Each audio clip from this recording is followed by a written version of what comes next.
නිවන් හා අද අපි ඉගෙන ගන්න යන්නේ ලෝකයේ තියෙන ජාතික කොඩි අතරින් අපිට ඉතාමත් ලේසියෙන් අඳුරගන්න පුළුවන් ජාතික කොඩියක් වෙන චීන ජාතික කොඩිය ගැන විස්තර කිහිපයක්.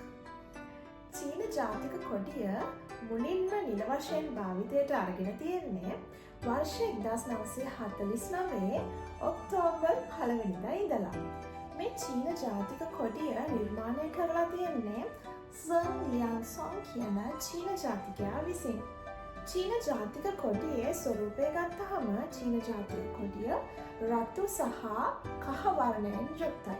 පසුබිම රතු වර්ණයෙන් යුක්ත වෙන අතර කහ පැහැති තරු පහකින් චීන ජාතික කොඩිය සමන්විත වෙනවා.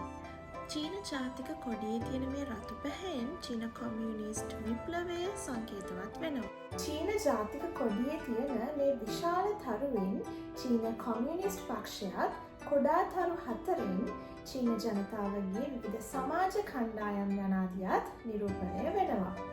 වම්පස ඉහළ කෙරවලේ පෙන්නුම් කරන මේ කහ පාට තරු පහෙන් සහ ඒවාගේ එකිනෙකට තියෙන සම්බන්ධතාවයෙන් චීන ජනතාවගේ එකමුතු බව නිරූපණය වෙනවා.